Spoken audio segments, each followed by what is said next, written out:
Hey everyone, Lane from Next Gen Marine Outdoors, coming to you from my living room. It is a cool, crisp 14 degrees outside right now. Hunting season is over, barring a few more duck hunts. Maybe get a couple videos of those, we will see. Definitely did not get the hunting footage that I wanted to get this year. It's harder than I thought to go out and film this stuff with batteries and just having someone to hold the camera and everything and hunting yourself. Next year I kind of got a plan to get more into that and do a better job of it. Brock is definitely going to be a very helping hand on that. So yeah, so today's video, Bergara B-14. It is unloaded and safe. Picked this rifle up in spring because I knew I would need a higher caliber rifle for elk hunting. Tags in Idaho versus where I was living in Arizona are much easier to come by here in Idaho. And so, you know, I had to get a rifle. So picked this up in spring, didn't get the scope until this fall, get everything sighted in. The scope is a burst drop time, 4.5 to 14, excuse me.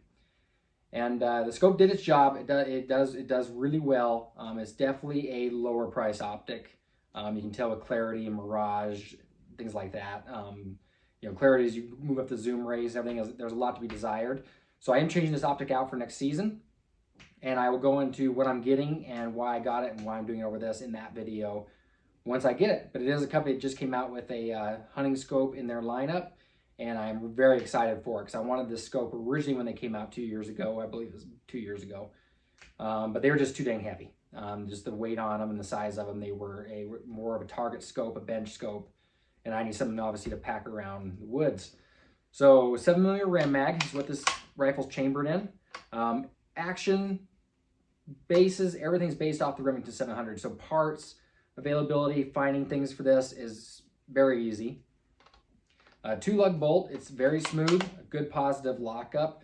I was between two rifles. I was between the Bergara B-14 and the Weatherby Vanguard. Both reasons that I was looking at those two were based off the videos from Backfire. So if you haven't checked out the Backfire page, definitely take a look at that because they have a lot of good information on there. 7mm Ram mag, I was between two cartridges for this rifle. This particular one I got, and the 25-06. And some say that 25-06 is too small.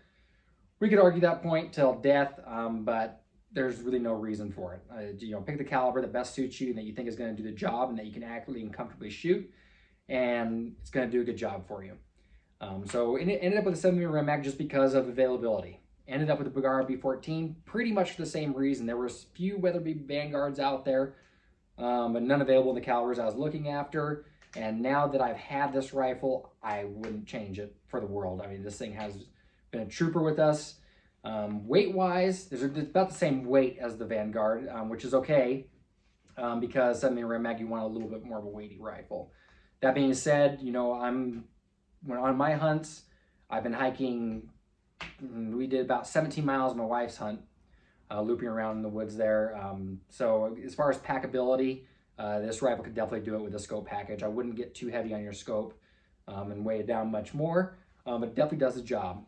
7mm Ram mag comes in a 24-inch barrel, and of course it's a Magnum action, so it is a longer rifle, which is a lot of reason why people are going more to the short actions and things like that. You can have a little bit handier rifle if you're hunting woods. Here in Idaho, I'm hunting more open plain country, and in the woods I'm in, they're still pretty spread out.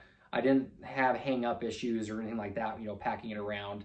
As far as packing around, you know, it didn't fatigue me to have this rifle on me, even with all my gear and pack and everything. So, being based on 700, there's not much to say about it. It's an adequate rifle. It does the job. It's smooth. It doesn't jam up. The 7mm Ram mag comes with a floor plate. Hinged floor plate. The capacity is 3 in the magazine or in the chamber, so the total capacity would be 4 if you were to carry it loaded. I didn't this year. I just carried it on an empty chamber, racked it in, and that was more than adequate to go out and do that.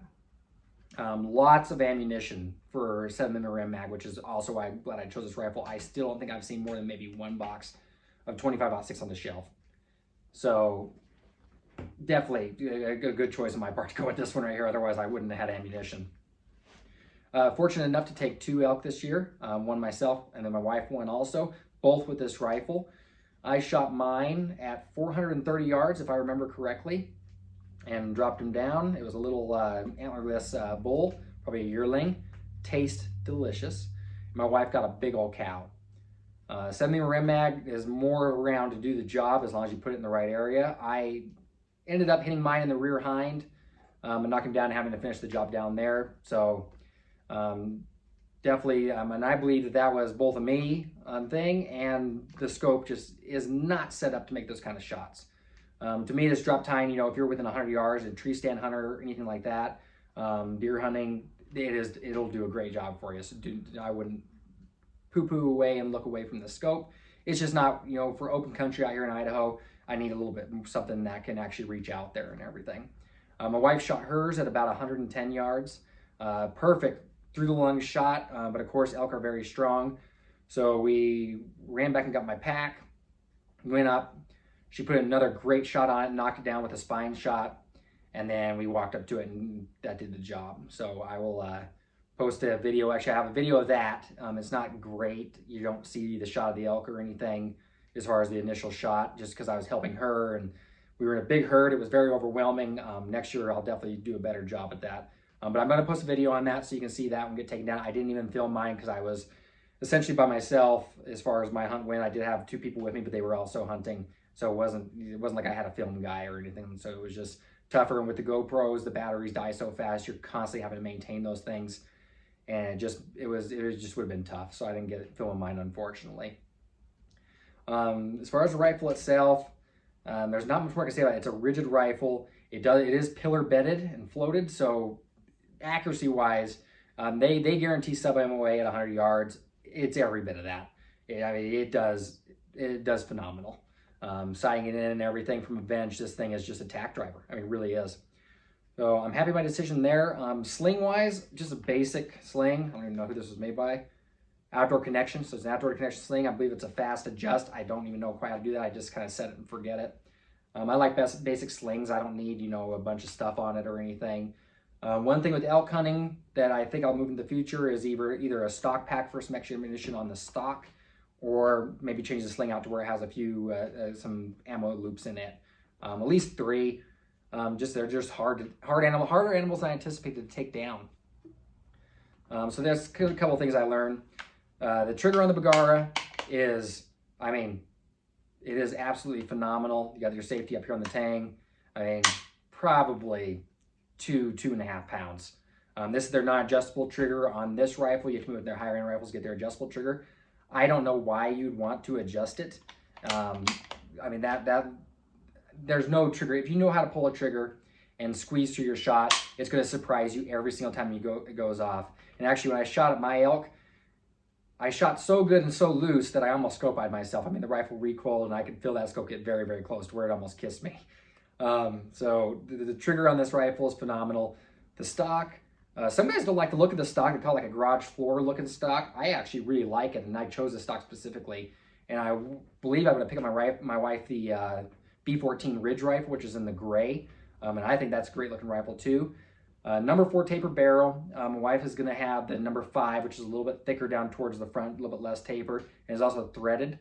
That's something I may look for in the future is a threaded barrel. I kind of want to move into the suppressor world, but I'm not there yet. I don't know enough about them or anything. But I think it'd be cool out hunting to have a suppressed rifle. It's going to make this rifle extremely long, so some give and take there. But if you're hunting open country, it's moot. So my plan for next year, so you guys kind of know, I kind of said I had plans and everything. I continue to believe I'm going to do 1 video a month. As far as a quality production video, that way I can give you guys the best content that I think I can produce in the time frames I have to produce it. So it'll be both fishing and hunting. If I do gear reviews or anything like that, it's going to be extra on top of it. And we'll just kind of post those sporadically. But I want to bring you 1 quality produced video a month. I don't know quite when that's going to start, but I'll still put stuff out there. But it may not be till next hunting season. I don't know. It just depends on how much help I have with filming. I also want to pick up another camera, more of an action style camera or an active camera with better battery life, something like a Sony or a Canon, and have someone actually filming and doing that so I can bring better content. So that's kind of the plans for the future. One thing that is doing great is the podcast. So we're going to be on episode 5 in the next, be Tuesday, not this week, but next. This is going to post today, Sunday, so just 2 Tuesdays away. It's under Next Gen Marine and Outdoors. You can find it on Apple and Spotify, I believe, are the only two it's on, and then Anchor is who I'm going through, so you can also find it on Anchor. So please go to my podcast and subscribe to it. We go in depth on, right now it's been a lot of jet boating and stuff. I see a lot of questions on that, and there's not a lot of answers. Being in the industry, being in boats as long as I haven't actually using it for hunting and such, I believe we have a lot of information to offer. So our latest video that's up right now, episode 4, is all about winter jet boating. We get into some duck hunting stuff and stuff too, but running the rivers with ice floating down and slush and having to deal with that. A lot of guys don't talk about this stuff, and if you're new, you don't know what to expect going out there. So hopefully that brings value to our channel and our content that you can subscribe and go on to. Other than that, I like to get that video posted on my wife's hunt. And it's going to be a short video. I didn't get a ton of footage, but enough to get to see the elk go down. And yeah, watch that. And then if you're new to the channel, please like and subscribe. I promise these videos will get better. It just takes time to develop this, learn how to edit and do these types of things. I am working on hopefully finding somebody to help me film and edit. So if you're in East Idaho region, anywhere in East Idaho, and you like hunting and fishing and you want to film it and edit it, and there may be some opportunity for you at Next Gen Marine Outdoors, so find my email in the About section. Shoot me an email and let me know what you've done or what you can do, and hopefully we can work something out to where we bring you on the team. You'll get a lot of jet boating experience, you'll get a lot of hunting stuff and get out there, and if you want to get your own tags and stuff, we can help you with that. We'll kind of break it up so when I'm hunting, I'm being filmed. When you're hunting, you can go out and we can help you and film that too. So there's a lot of potential where this is going to go and what I want to bring you. And yeah, so anyway, with that being said, thanks for watching this little bit of a review of my Bergara B-14. I am so happy with this rifle. Everything that's said about it in all the videos is true. It is a tack driver. It's perfect to carry. Get it in the caliber you like. If you want a little bit shorter rifle, get into the short action and do that thing. I believe in the 308s, you can get down to a 22-inch barrel. They do a special purpose 18-inch barrel, but really for hunting, probably a 22, 20 would be perfect. They do have magazine options also if you want more of a magazine. I like the reliability and the repetitiveness of an internal magazine on a hunting rifle and how slim it makes them. But to each their own. Everybody has their own preference. But this has been a great rifle. The Burris, there's a lot to be desired in the type of hunting I'm doing. If I had to go back, I should have went with my gut before and went up to like a Vortex Viper or something like that. But it's not a bad scope, and it's definitely going to go on something else that I own, just not for this purpose.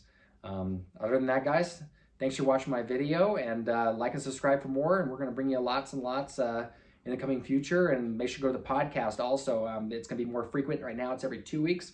At some point, we're going to move to every week. I really would like to get it to every day, but right now I'm promising you every 2 weeks. Moving into 1 week in the future, and then so on and so forth. As we grow and get more content, we can go over more things. It's harder because it's not as visual, so it's harder to describe stuff. I'm still kind of learning how to bring that across and keep it entertaining. But I believe the few podcasts we've done have done the job extremely well. They're about 30 minutes long. I'd like to move up and get that to about the hour range as we get more people on and everything and more things to talk about. So yeah, so outside of this, hunting season's done. We're going to be looking more towards fishing come January. It's still extremely cold in January, so we'll see how much that we get done, but there's lots of nymphing to do. The rivers don't freeze up totally in most places over here, so we can get out and we can go and do some fishing stuff. So like and subscribe, guys. Thanks for watching. We'll talk to you soon.